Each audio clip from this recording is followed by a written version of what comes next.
All right. You see that recording at the top there? Yeah, I'm Yes. glad it Okay. does that so people can't secretly record. I know. I actually have like somewhere in my default settings from teaching, it actually like automatically starts recording every time I open a Zoom meeting. And I keep forgetting that. And so I've had like a couple visits with friends and they're like, why are you recording that? I was like, oh, shoot. Oops. Uh, all right. So for ECC, this is the lovely Megan Ratnam from the Dominican, and she is the missionary that we are chatting with this week and just checking in with and seeing how things are going. Um, so Megan, how has COVID kind of changed your life in the Dominican over the last while? Yeah, COVID has changed things quite dramatically. Yeah, basically, we had to stop everything, and then everybody had to quarantine for what seemed like forever, and so everybody needed to stay in their houses, and so we all stayed in our houses, and so I was able to communicate, to everybody in Caraballo and Ascension via like WhatsApp or Mhm. Facebook Messenger and whatnot, and so that was really good. But that was basically the extent of what we could do during that time. Okay. And and now, way things are now is that we've been able to start up our medical clinics again, Oh, and and also through all this, we've still been doing our feeding program in Ascension because food is a huge necessity, and so we continued on with that with the children and the seniors, and they would just come to the program with their own dishes. okay. And our staff would just fill their bowls, and then they would take that back to their houses. And so we tried to do our best, following good COVID rules, but lining up to get food was very, very, still continues to be very difficult. And Right. so, we did just recently make masks for all the children, Huh? and which is great. So the children loved it, and they wore their masks and stuff, and they're all showing off their masks. And the next day, they come back without their masks, and so it's like we're trying. But fortunately, in the communities, like COVID hasn't come into the communities yet, and so we're really grateful for that. Yeah. uh, and everybody in the community, like they're all aware and they're all really scared of Okay. of the virus, and so it's kind of like where you'd go into the community before and there'd be like lots of people all around. Mhm. It's not that way anymore. It's almost like a ghost town. Like everybody's staying in their own areas, and Okay. and nobody's really moving around a lot. And so that's been really impressive in the sense that everybody's taking this seriously, and they also know that if the virus hits the community, that'll do a lot of harm. And so everybody's doing their best with that. Hmm. Um, but in terms of like everything that's happening, it's like we still I go into the community now three days a week, Yeah. and just meet with people and just chat and yeah, it's kind of a while ago. I had some issues here in the country, and so going into the community gives people there a bit of relief that I'm still Mhm. that I'm still dedicated to them, and so they're just so for them, they want to be able to see me and stuff, and so I go in. And of course I want to see them. Right. Yeah. It's a win.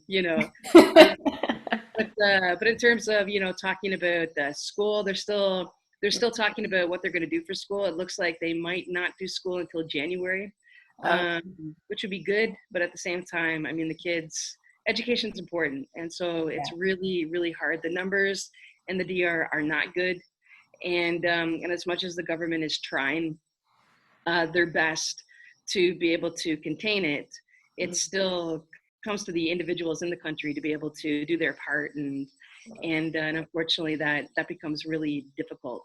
Right. And so the government's trying to figure out, what do they do about school, what do they do about a whole number of things. Mhm. Currently we're on curfew, and so during the week we have a 7 o'clock curfew, and that allows everybody to go to work, but then after work everybody has to go straight home. Okay. And then on weekends the curfew's at 5 o'clock, Ooh.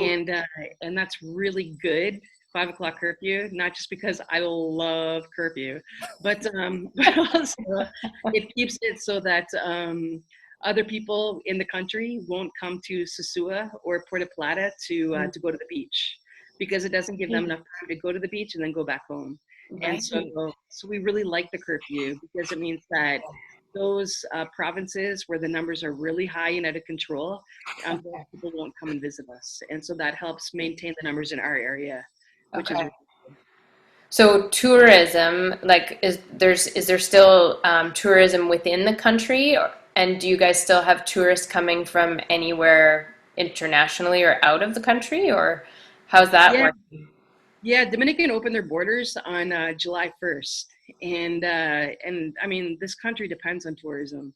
Yeah. And so many people have been unemployed as a result of having to close the tourism. And so in some ways they needed to open the borders because people, they need their jobs. Okay. But at the same time, it has brought, since opening the borders, the numbers have increased dramatically. It also didn't help that on July 5th we had an election. and Oh, so and so that brought lots of people close together. And right. so between tourism and the election, that's how our numbers have really gotten out of control. Okay. And so that's been difficult. How do you feel like the government is doing in terms of just directing people like how to respond to COVID and how to go about their daily lives? Like, do you have confidence in the government down there and what they're trying to do? It's kind of like, it's a bit of a, like, I mean, here mandatory masks are required, Okay. social distancing is required, churches are allowed to meet. Okay. But in order to meet, everybody has to wear a mask. Everybody needs to get their temperature checked, hand Okay. sanitized before you walk in, and all the chairs have to be socially spaced apart. Okay. And so that's been going okay. Um, but in terms of, I mean, the election, the government ended their state of emergency on July 1st so that everybody can go out and campaign for the last 5 days of the election. And that was when all politicians and Oh, everybody just abandoned everything. And oh, the man. reality is that a lot of politicians have now have been tested positive, and a few have Really? even died as a result of just the election and that campaigning. And Wow. so that was really discouraging. Yeah. And it also just kind of changed people's minds about, like, hey, if the government can do this, then we can do this too. And so then the government, after the election, went back into a state of emergency, Okay. and and now it's hard for people in the country to take it seriously. Okay. Fortunately, in our area, the majority of the people do take it seriously, and so I'm very grateful for that. Hmm. But I know in areas like Santo Domingo, a lot of people, like after curfew, there's people actually going after the police and attacking the police for trying to get them to go home. And so Wow. it's been difficult. I feel for all governments trying to make the right decisions through all of this, and it's like, if the numbers are low because the government's made good decisions, then the country's like, why did you make us do all this? Because the numbers are low. And when the numbers are like extremely high, then the country's like, why didn't you make things more strict? Because the numbers are really high. Like, it's kind of like, the government loses either way, it seems. Mm-hmm. Mm-hmm. Yeah. Yeah. That's For my sure. political. That's my political statement right now. That Yeah. was politics. Sorry about that. um, did you want to update the congregation about your struggles of earlier, or do you want to just leave that be, or have things improved? You got an hour? It was terrible. I was basically, things have improved, yeah. Okay. Like the important people in the country got involved, the police got involved, and the government also got involved. But basically, I was kind of like, caught in the perfect storm of, you got the coronavirus, you have an election happening, and then there was a fight broke out in Ascension, Mm. and it's between a Dominican man of Haitian descent and an off-duty police officer, Mm. and somebody got shot in the leg by the off-duty police officer, and then this Dominican man of Haitian descent nearly chopped off the arm of the police officer. I hope Oh. there's no children in the audience right now. But anyway, it was horrible. The whole situation was horrible. It was extremely sad, and it was just, destroyed the morale in the community. I mean, we're already going through this quarantine and stuff, and everybody was just devastated. But rumors got out, and rumors started because I'm in my house quarantining, right? So I'm not leaving my house at all. And rumors got out that I apparently was hiding the people who did this who were wanted by the police, because Oh, okay. that's something that I would do. Okay. And I would never do that. No, Right. if you're wanted by the police, the last place you want to go is my house. And so this rumor got out, and so the family of the police officer were furious with me, Mm, and they were on television to tell everybody that I was hiding the people. wow. And then this group, this ultra racist group in Santo Domingo, then got wind of this, and they just decided to come after me via Facebook. Yeah, And we saw some of that. Yeah. yeah, and so basically, like, my face was shared at least like shared at least, like, 50,000 times. Wow. Um, and people, my face went across the country and viewed over 300,000 times. And of, like, at first, like, I was just hiding these, aggressors. And then over 40 days, they had over 150 posts about me. Oh, And then it turned into, I was the most powerful person in Puerto Plata, that I have control over the government, the control over the police, and the control over the judicial system, and put a stop to this. wow. Wow. So, yeah, I mean, I'm thinking of just canceling the elections next time, because why waste that money when I get all the say? Yeah, you're the one. Yeah. So it was just, it was horrible. Like, Oh, the yeah. whole thing was horrible and tragic, and trying to react to it in a peaceful, non-revengeful way. The one person who was leading this group was a lawyer in Santo Domingo, and I had, I mean, I could have, and even the president of the Lawyer Society encouraged in a very silent way, but gave encouragement to go after his lawyer's license, and Wow. then, to sue him, and in suing him, he would get up to 5 years in prison for what he was doing to me.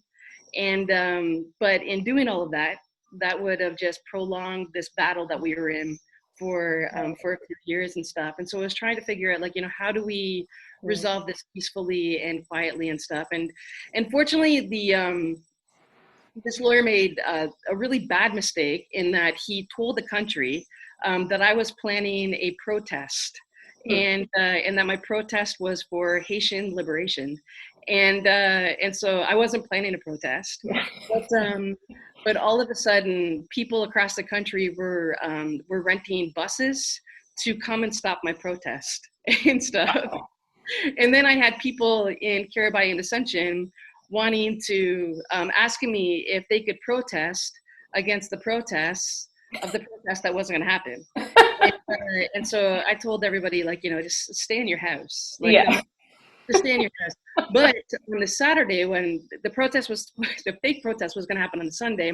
So on the Saturday, when I realized that people were, like, renting buses and stuff, right? And I'm like, oh my goodness. And it was like on all these digital news sites and stuff. And nobody's, like, fact checking or anything like that, because that's become like the Facebook claim of fame, right? Like, Yeah. anything you see on Facebook is true. If you want to know a fact, like, go to Facebook, because it's all there, right?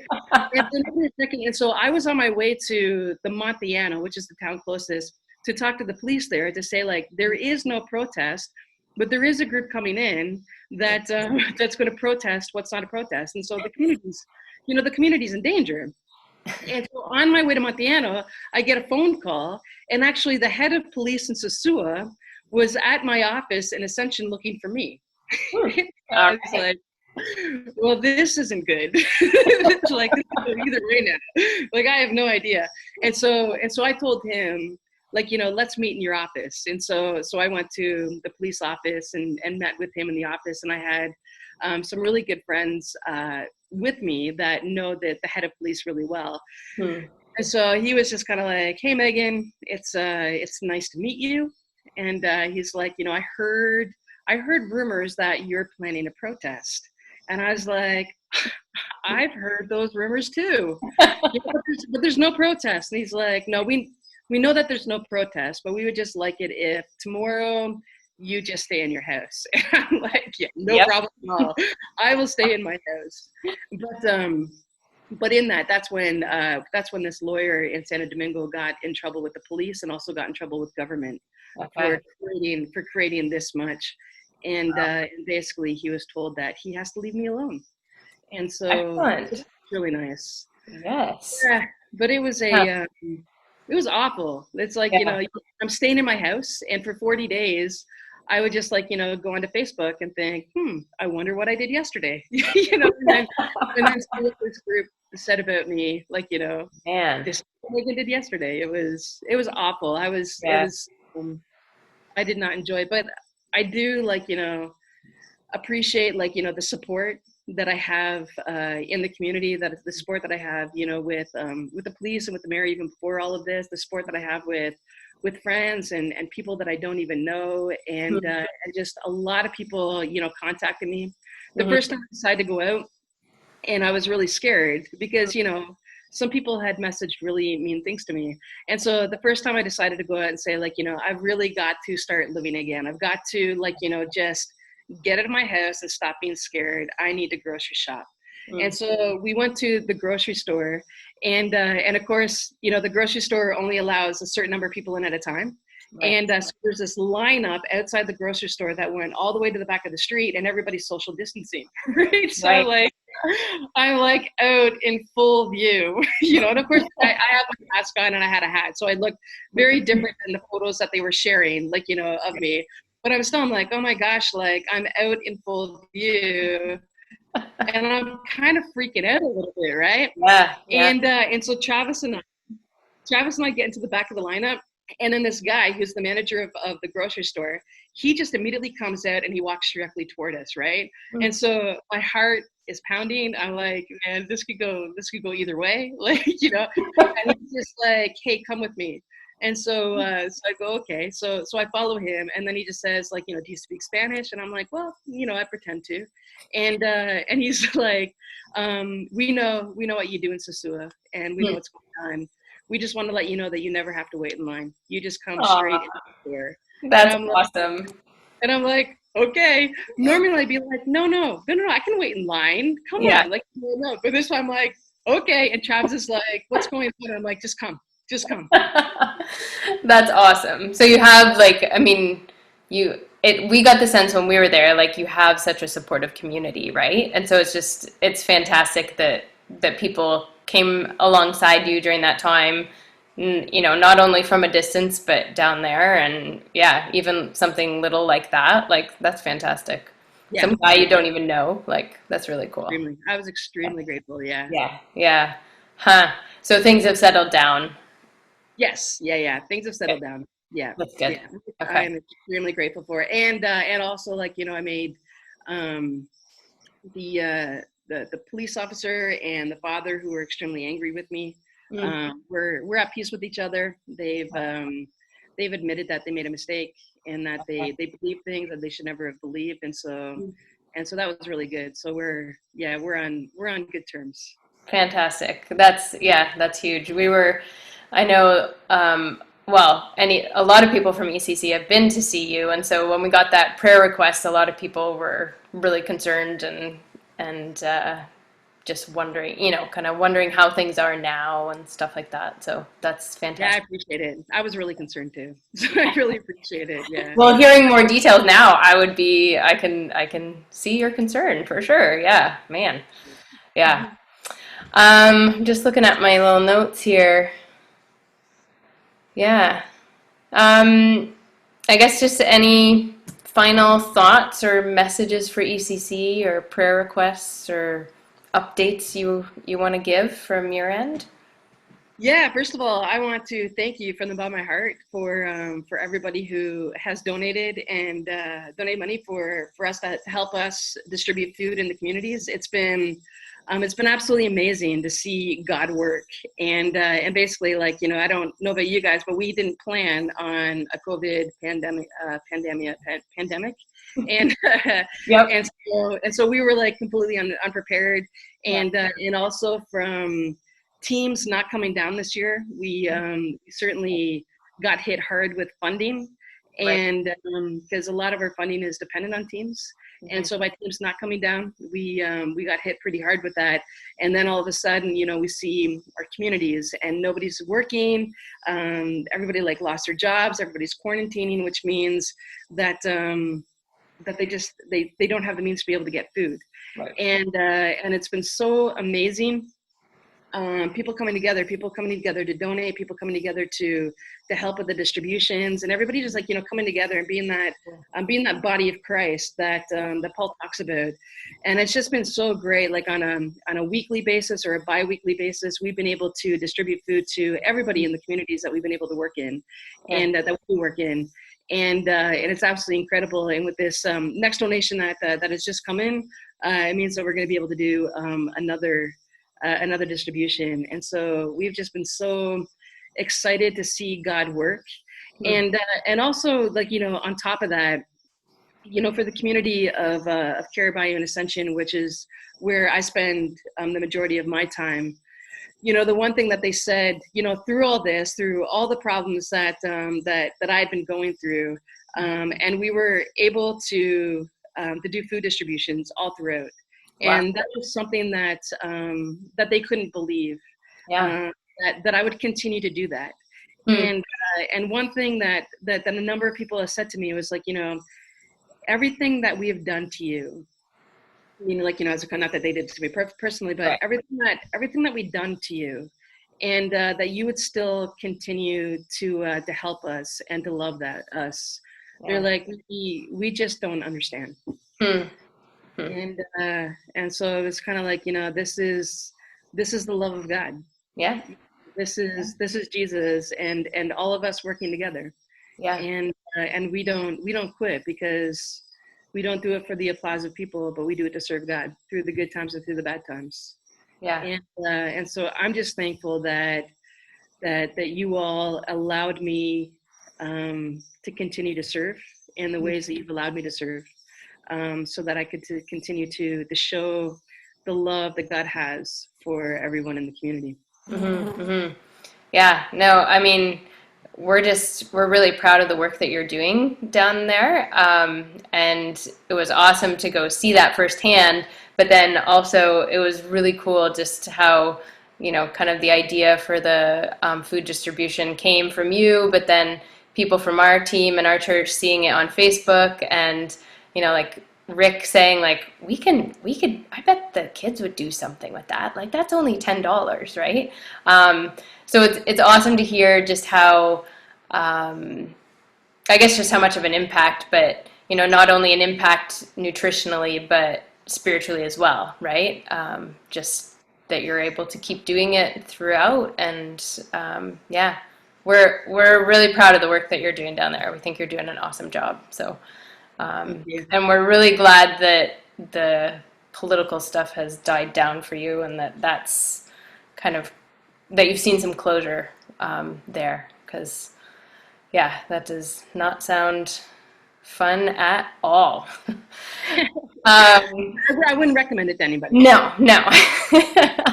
And what's really funny is I did my own. It's not funny, but it's like what it is kind of. I like to make T-shirts, and so I made a peaceful protest T-shirt. Okay. And my peaceful protest T-shirt in Spanish says, "Investigate before you share. Is it true?" Right. And it's become a really popular T-shirt. Everybody wants it.